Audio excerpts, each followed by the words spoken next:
Greetings, untrue dreamers.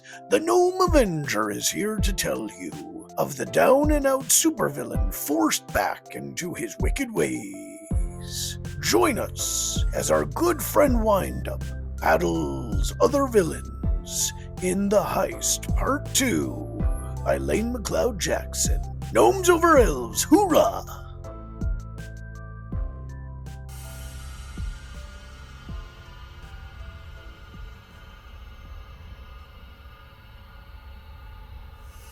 Dum-de-dum-dum. So let me say from experience, not all prisons are made equal. Some rival hell, leaking blood and sewage in forgotten corners of the globe, while others pride themselves on their humanity, offering guided tours of self-discovery. This cell floats above the clouds and offers fine dining with a view from my balcony, which must encompass a quarter of the Rockies. And still, I'd murder to escape. But as this isn't an option, instead we eat, we smile, we wait. 3 days. Not my longest stint, not my shortest either. Today, the blimp pitches upwards and the twin cannons shift from ruby to sapphire.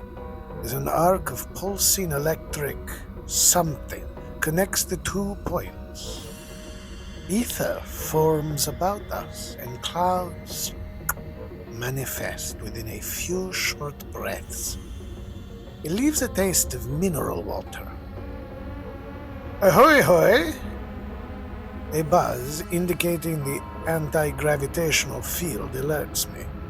Lancelot came home about 15 hours and 47 minutes previously.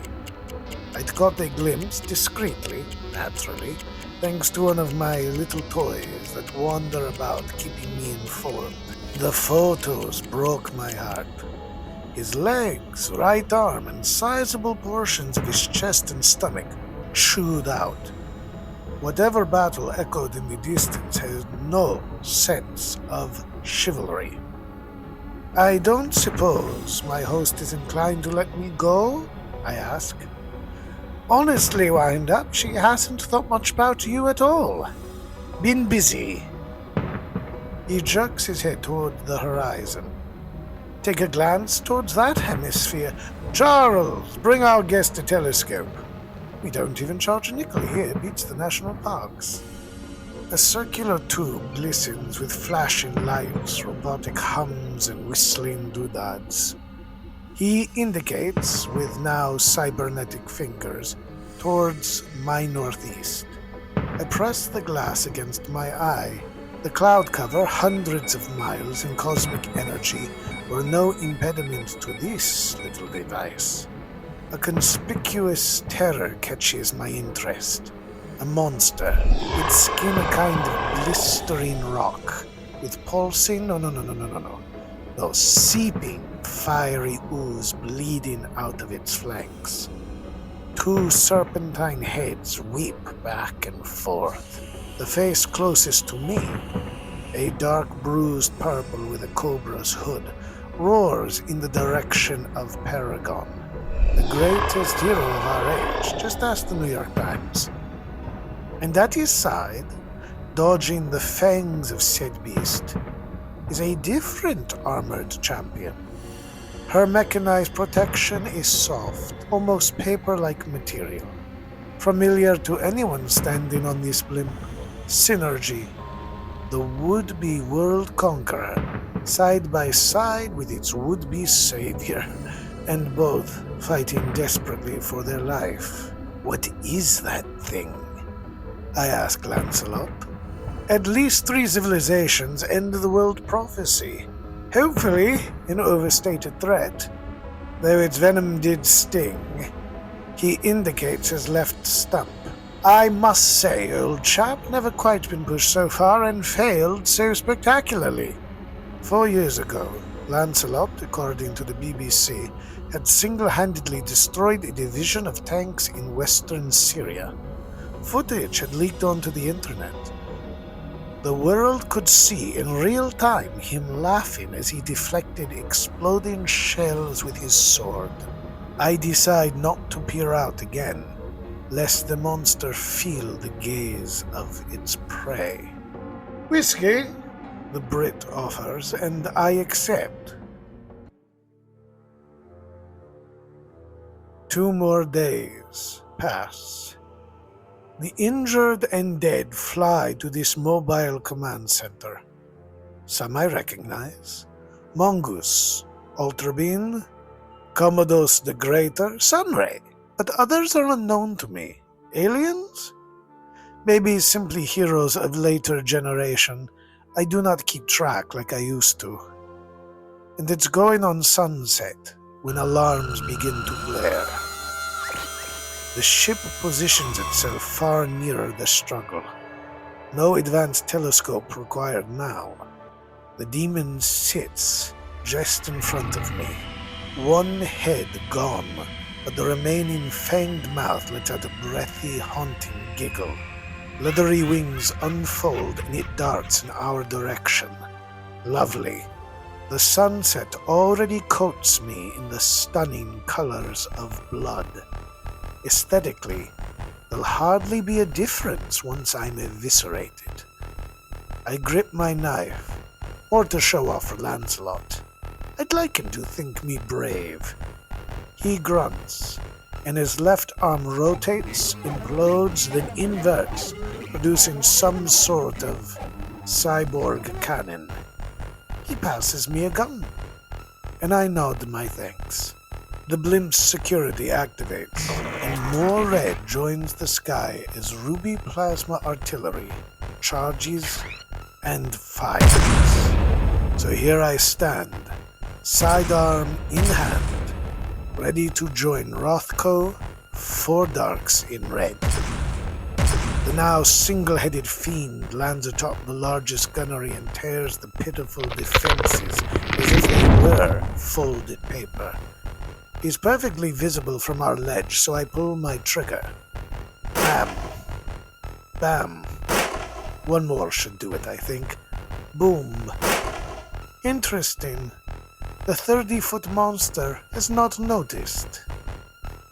The Knight of the Round Table at my side charges a larger sphere of energy, a crackling miniature sun which bursts and spirals towards the field. It roars as a joint torn or incinerated causes one of its leathery wings to crash towards Earth. And then a moment later, the last 4 defenders of human consequence land, surrounding the monster. Synergy, the woman who owns all this, floats. I can see some of her skin as layers of her suit were burned previously. Something must be said, for in the next instance Archangel and Dr. Tantalus leap away from the porcelain surface. But Paragon charges forth, grabbing the united enemy and pulling him down. He pins the struggling Stygian horror against our floating home away from home. Even at this distance, I hear him scream, "No!" Lancelot pulls me back as arching links of emerald light rush along the blimp's surface. The heat burns even as safety doors snap into place, separating us from the growing radiation, but thankfully they're clear. And I see wave after wave strike humanity's newest threat, and then watch the beast fall. Paragon joins him on the descent, disappearing within a breath through a floating field of clouds. Nothing. But then, I'm not ashamed to admit, I was filled with gladness when he breaks through, emanating a slight green glow, but offering his winning smile. Even Lancelot seems happy. "How'd he do it?" the Englishman mutters. Then he presses a button on his knee. "Troops, make sure the boss is all right and get her to medical quarters ASA immediately, please. Thank you." Considering everything that happened, she saw me earlier than I expected. Her hospital bed doubles as an office and laboratory. I only had to stand outside for a moment before Incarnate waves me in. Synergy is breathtaking. Head shaved, muscular, with intense brown eyes.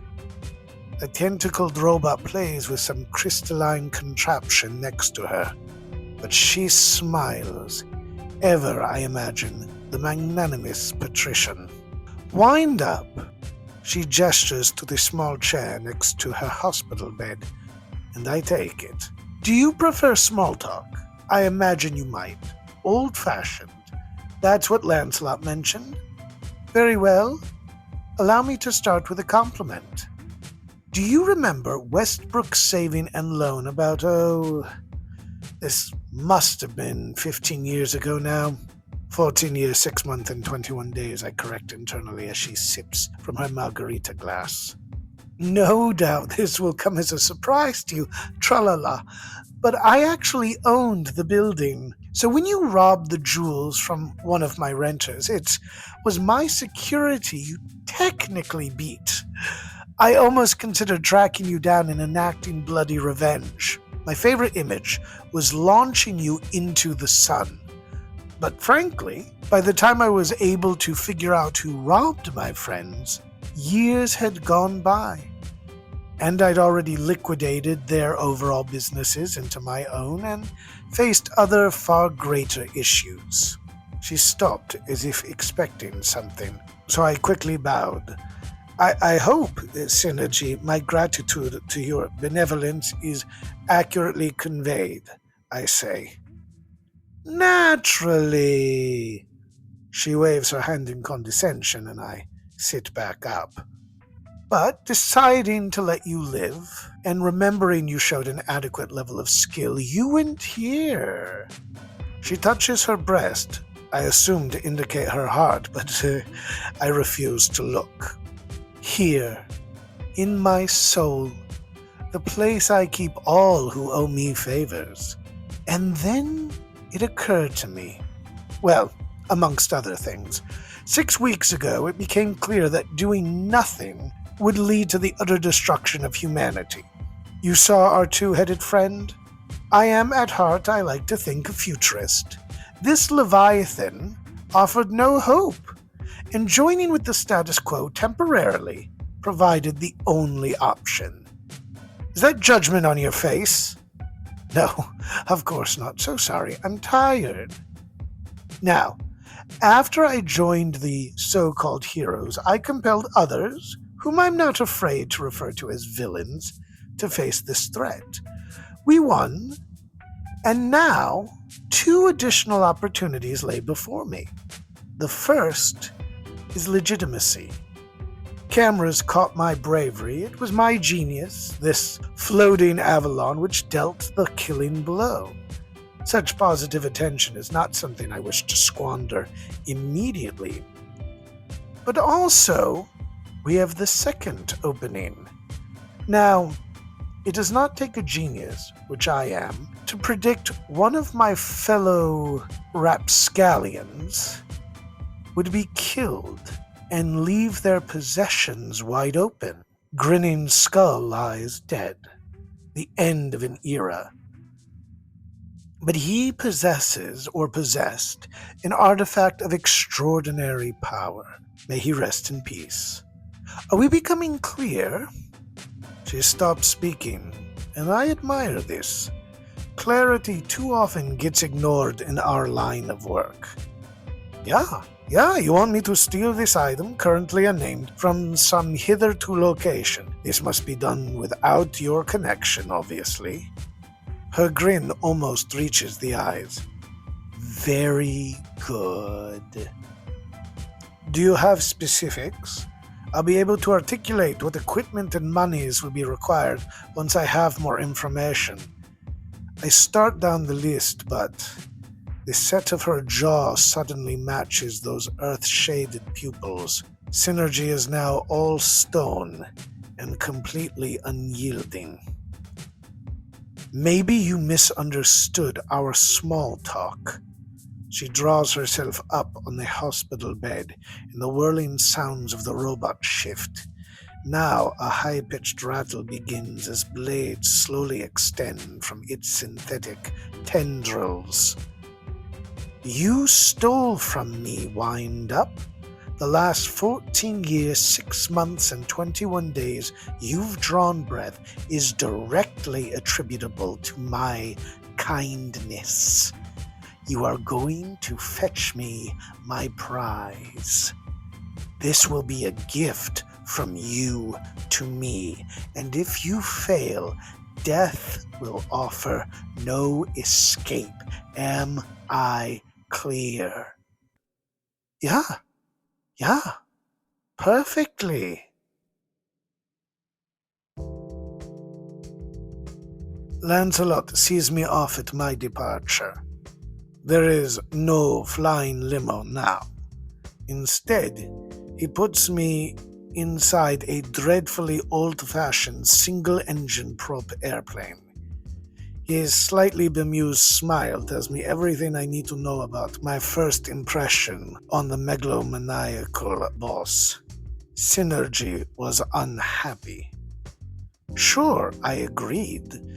Absolutely accepted every single one of her conditions. Flattered when possible.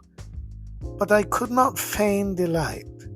It's been too long. I've developed this independent streak which is dangerous at my age. Not to worry, old chum.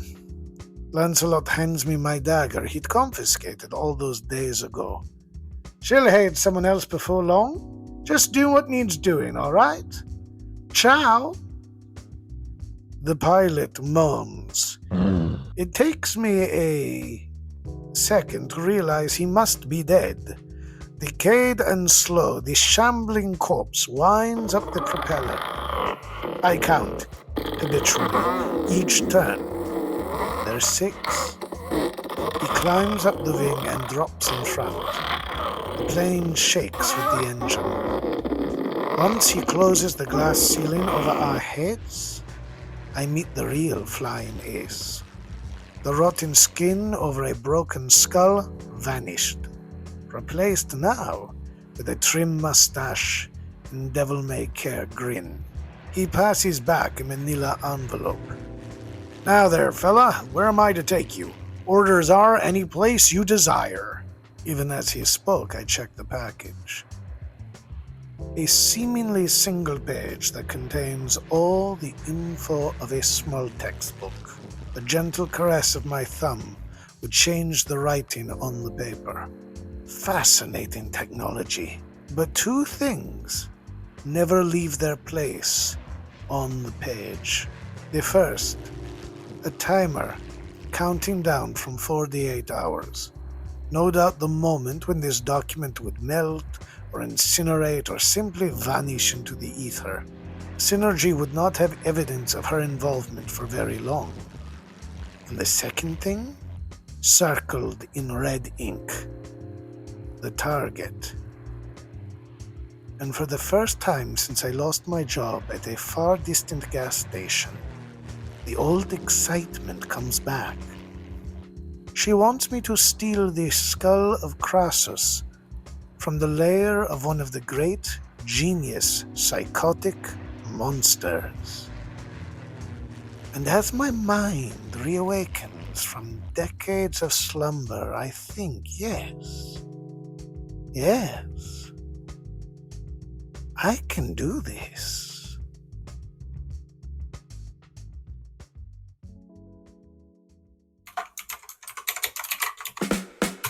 Well, that's another world saved, doomed, and or slightly weirder than we found it. Either way, you made it. And when you're ready to plunge back into the abyss, we'll be here, lurking, whispering. If you liked today's episode, tell a friend. If you hated today's episode, you can find us on Substack, YouTube, or wherever you scream into the void about podcasts. Drop us a comment, send us your thoughts in all caps. We love that. You're charming. and hey, If you want to help keep these stories weird and our tea hot, you can throw some coins our way on Substack. It keeps the lights on. Literally, Lane is writing in the dark. Paperback Radio, no ads, professional narrators, and humanish weirdos telling you strange tales week after week. After week, after week, after week. We told you to stay in the back room, Lizzie. Thanks for wandering through the chaos with Paperback Radio. See you next time.